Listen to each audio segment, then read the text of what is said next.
Hola Leonor, ¿qué tal? Bienvenida al stand de Ediciones del Callejón en el espacio Barón Visa de la Feria del Libro de Córdoba 2024. Les cuento un poquito de Leonor. Leonor nació en Córdoba en 1950, poeta, narradora, licenciada y profesora en letras de la Universidad Nacional de Córdoba. Dictó talleres, expuso en congresos en el país y en el extranjero. Fue premiada en el Premio Provincial de Córdoba 1997, Luis de Tejeda 2006, Fundación Argentina para la Poesía 2007, Fondo Municipal de Córdoba 1998, 2000, 2005, Excelencia Poética 2018. Finalista en Premio Provincial de Córdoba 2020. Diploma Rubén Vela, por obra poética 2022. Publicó 12 libros y figura en antologías del país, México y España. Bienvenida, Leonor. Hola Diana. Bueno, muchas gracias por presentarme. Muchas gracias por este espacio que nos dan en esta hermosa editorial El Callejón, que estamos acá para compartir algunos de los poemas que nos ha publicado con tanta generosidad Ricardo Limado. Te voy a ir preguntando cosas, ¿puede ser? Pregunte. Quería saber, Leonor, ¿cuándo y cómo sentiste esa vocación por el lenguaje, por la palabra? ¿Cómo fue? ¿En qué momento o cómo? Bueno, mira, en mí eso creo que del nacimiento, porque yo nazco con una familia muy lectora, un padre que era ingeniero civil, pero que recitaba poesía casi todos los días, con una memoria asombrosa. Sabía casi libros enteros de memoria. Así que yo me crié escuchando a Delmira Agustini, bueno, todos los poetas modernistas, que fueron realmente mi alimento, ¿no? Gabriela Mistral, Leopoldo Lugones, Rubén Darío, por supuesto, ¿no? Y los poetas desde Córdoba. Es decir, me crié escuchando eso. Y yo mi primer poema lo escribo a los 8 años. Después de ahí empecé a escribir, a los 9 creo que tengo uno muy bueno, porque eran poemas infantiles. Y después, sí, voy mejorando con el tiempo, como todo, la lectura de poesía fue siempre mi pasión, y también la novela, una gran lectora de novelas. Me he dedicado, me he especializado en Borges, con gran amor a este gran escritor. Y bueno, toda mi vida circula alrededor de la escritura.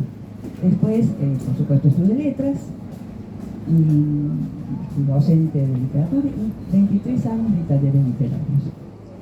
En muchísimos lugares, no solamente, el más importante tal vez se recuerda el de la Biblioteca Córdoba, pero vi en Los Escribanos, vi en el CEPRAM, vi en Tras la Sierra, vi en muchísimos lugares. Muchísimo. O sea que tenía una experiencia hermosa, porque mi otra pasión ha sido siempre la docencia. Claro, las dos van ahí a la par, ¿no? Van a la par, absolutamente. Leonor, te hago, quería saber, pero casi que me lo respondiste ya, pero ¿te sentís más poeta o narradora? En realidad soy más poeta. Bien. Pero he escrito una novela y ahora estoy escribiendo otra novela. O sea que, pero en realidad, si bien soy muy poeta, todo el mundo me conoce por contar historias. Yo vivo contando historias de familia, historias de experiencias vividas, siempre tengo alguna historia. Mis nietas me saben decir, abuela, no nos cuentes cuentos, contanos historias.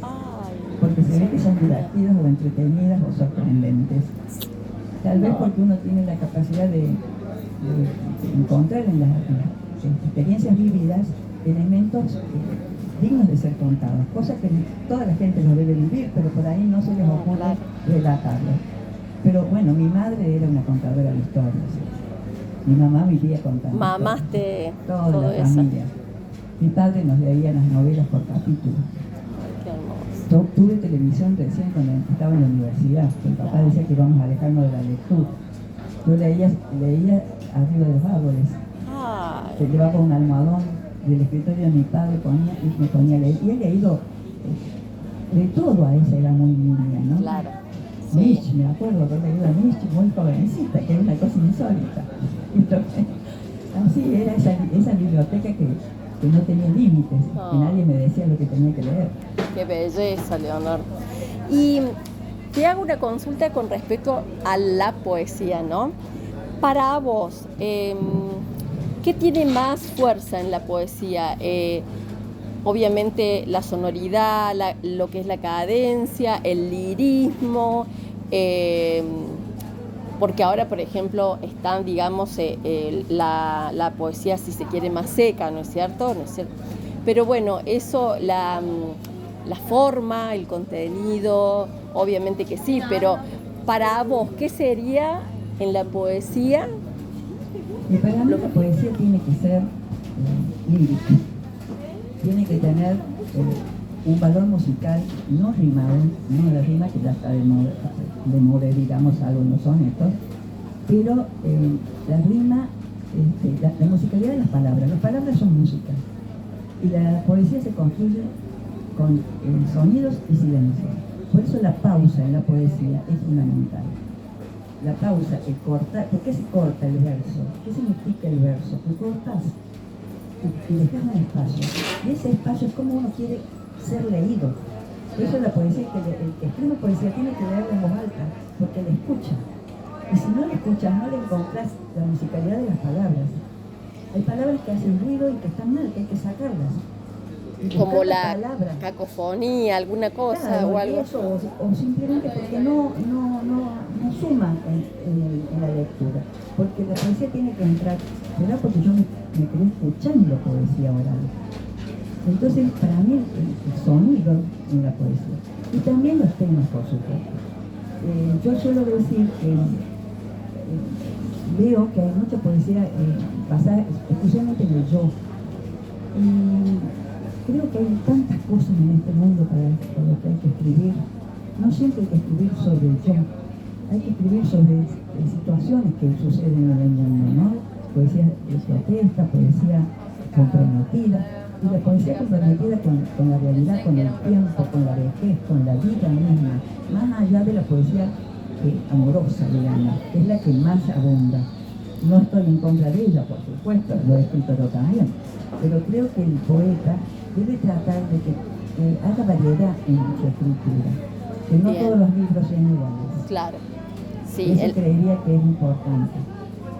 Claro, y es importante, lo que comprendo, Leonor, esta cuestión de que como que en la obra completa se va armando el poeta, ¿no es cierto? Sí, seguramente. Bueno, hay poetas que tienen la capacidad de mantener siempre el mismo estilo, ¿no? Me acuerdo siempre de Alejandro Nicotras, grande, ¿no? Un grande, que ya no está. Pero en mi caso no es tan así, porque cada tema me da un estilo, una forma. Diferente. Por ahí tengo poemas muy breves y por ahí tengo poemas muy largos. Depende del tema.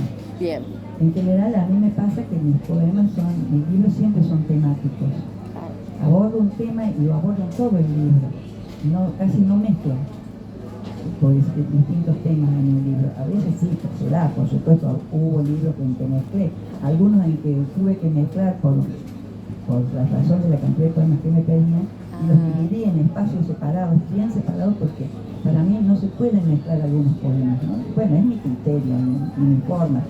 Cada uno elegirá su forma de escribir, por supuesto. Leonor, y bueno, justamente nos encontramos ayer, ahí en la carpa de Vicente Luis, y yo te preguntaba, y me gustaría que nos cuentes ahora, esa sensación tan hermosa, gratificante del tema de la docencia y de tus alumnos, de que te saludan, te invitan a las charlas, a las conferencias, son escritoras, escritores. Me imagino el orgullo, la satisfacción, la gratificación. Eso quería que nos cuentes, Leonor. Sí, porque bueno, ese es el gran valor de la docencia. El docente que gana poco, que no se vaya rico siendo docente, pero tiene ese reconocimiento que es tan valioso, que vale más que el oro. Realmente para mí el hecho de que encontrarme con mis alumnas de secundaria, que yo ya no las reconozco, pero ellas me reconocen a mí, porque ellas ya son grandes y ya han cambiado, y me saludan con cariño, eso para mí tiene un valor increíble, ¿no? Es que uno se da cuenta que ha encendido un fuego, porque educar es encender un fuego. No es llenar de cosas, es encender la pasión por la lectura, por saber, por conocer, encender la curiosidad, la búsqueda. Eso es la docencia, más allá de los contenidos que uno le pueda dar muy valiosos, ¿no? Pero encender el fuego. Y yo tengo el placer de que muchas de mis alumnas de secundaria son licenciadas en letras. Incluso siempre la nombro Viviana Eguía, que es un orgullo para mí que da literatura de Córdoba en la Universidad Nacional de Córdoba. Y bueno, las alumnas de taller, he tenido excelentes alumnos, exalumnas novelistas, exalumnos poetas que han publicado con éxito, ¿no? Y que bueno, yo muchas veces me agradecen, digo, no es mérito mío, es mérito de ustedes, es mérito del alumno que es capaz de reconocer de alguna manera los impulsos que uno le puede dar, que se basan fundamentalmente en la lectura. Escribir significa haber leído, como diría Borges, no soy lo que he escrito, sino lo que he leído. Claro, sí.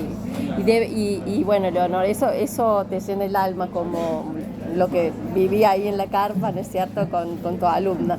Bueno, te quería preguntar, ¿cómo fue que llegaste y conociste Ediciones del Callejón? Y lo conocí porque vi algunos libros de él. Ricardo Di Mario. De Ricardo Di Mario.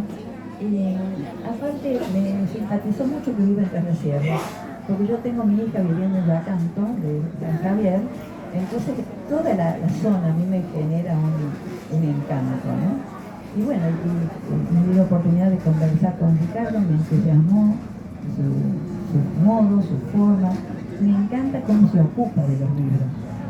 No todos los editores hacen eso en realidad, ¿no? Ocuparse, venirse detrás de la sierra a una presentación de un libro, con el gasto que significa cruzar la montaña, yo lo sé porque voy cada tanto, realmente es admirable. Que llega, está en la presentación, después se vuelve a la noche a cruzar esas montañas altísimas, ¿no? Bueno, yo lo admiro en ese sentido, aparte es una persona excelente. Y sus ediciones son impecables. Además los precios. Ah, muy bien. Además los precios, que no son los más caros. Excesivos, claro, exacto. ¿Nos mostrás, por favor, Leonor, los libros que editaste acá con Ediciones del Callejón? Bueno, yo edité con él 3 libros. Sí. Creo que, no me acuerdo si el primero fue el libro de las cacerías. ¿No? Así se lo puedes ver. Sí. Este es un libro que yo quiero mucho. Sí. Que, es un libro que habla del cazador. El cazador que caza mujeres y caza pájaros. Que de alguna manera la mujer se mimetizada con el pájaro, ¿no? Como un símbolo, ¿no? Como... Es una metáfora. Claro. Todo el libro es una metáfora. Y la contratapa dice, el cazador acecha y siente hambre. No del pan que no le falta, no del dulce panal de las abejas, no del ciervo silvestre, siente hambre de la carne sagrada de los pájaros. ¡Wow! Ese es un fragmento de uno de los poemas. ¡Qué belleza! Y Y los después, otros nos muestran... El otro libro que me publica es el hilo de la trama. El hilo de la trama, este libro, que tiene una hermosa tapa de Dalí. De Dalí, que es una maravilla. Que dice así la contratapa. Me gusta poner en las contratapas poemas. El hilo de esa trama que envolvió el tiempo de la infancia se pierde en el vacío. Quisiera retenerlo entre mis manos, sujetarlo, hacer con ese hilo un ovillo para tejer un manto que abrigue mis espaldas. ¡Qué belleza!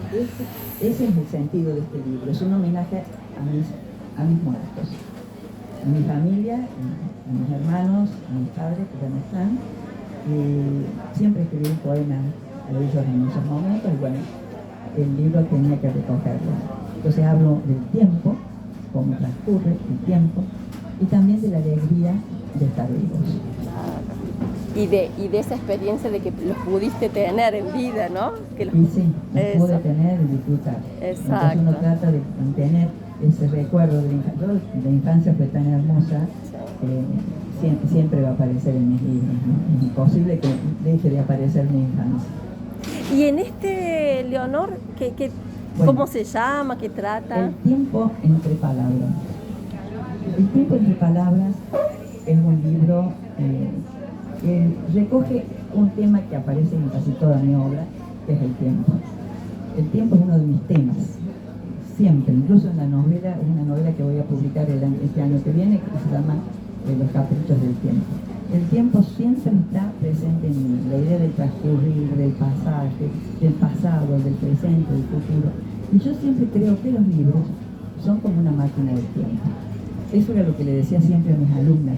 Cuando leíamos autores viejos, muertos, del 1300, por ejemplo, yo le decía, esto no es como la historia es alguien que la cuenta según como él la vio o la interpretó.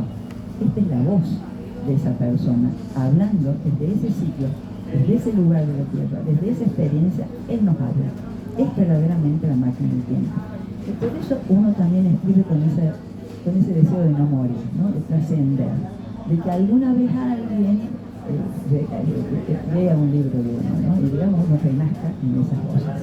Qué hermoso. Pues el tiempo entre palabras, que es el último libro que pertenece a una colección hermosa que sacó Ricardo Di Mario con poetas y narradores de Córdoba, y no de Córdoba también, pero en general, tiene una contratapa de Sonia Rabinovich, ¿no? Que tuvo la generosidad de hacerlo, Sonia tan amiga y tan excelente poeta.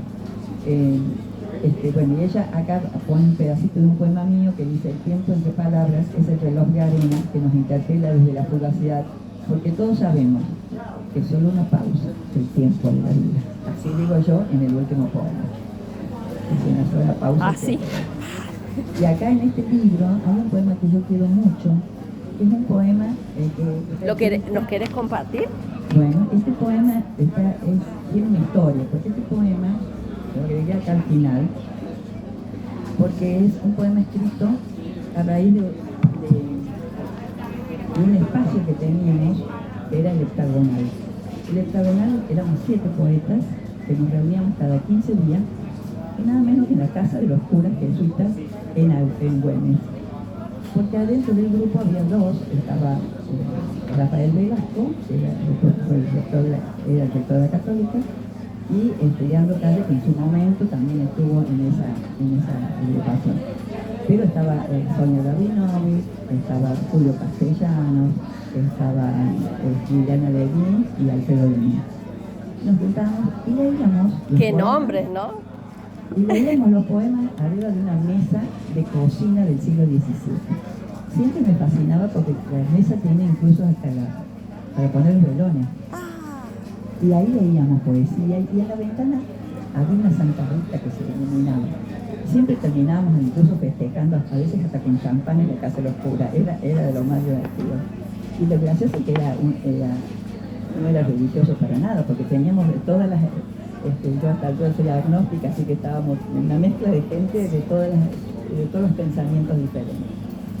Y el poema refleja eso, porque Julio Castellano escribe un hermoso poema que se llama El Río, y lo escuchamos esa tarde de él el poema El Río.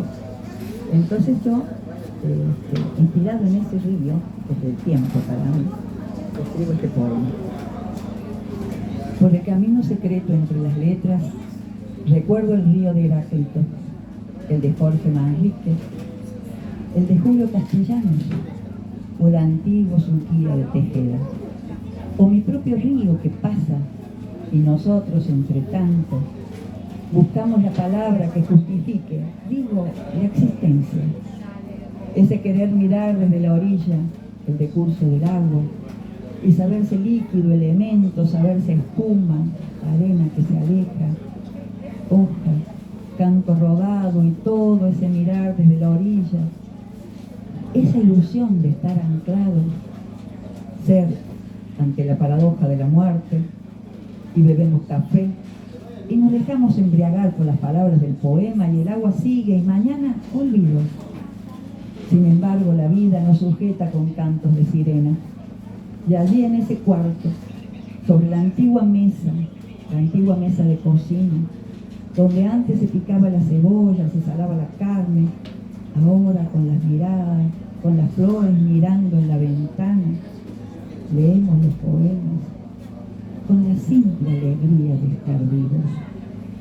Mirar el sol cayendo a pique sobre el agua, buscar lo trascendente, y las piedras bebiendo lo inminente, y las hierbas danzando en la orilla, y el viento en el cabello que envejece, y alguna mariposa que viene desde el poema hasta la mesa, hasta la antigua mesa de cocina, mueve sus alas y nos deslumbra, y sin embargo perderá las alas, se irán con el agua. Y el poeta lee, oigo sus palabras, el tono apocado de su voz me arrastra hasta dar con las piedras de su río, con sus bordes ásperos, sus piedras agresivas, esas que están del otro lado, a pesar de nosotros, en la otra orilla. Y sabemos, porque todos sabemos, es solo una pausa del tiempo de la vida. ¡Bravo! Tenés público, Leonor Mauvecin. Bueno, Leonor, y por último te quería pedir algún otro poema que nos quieras compartir que...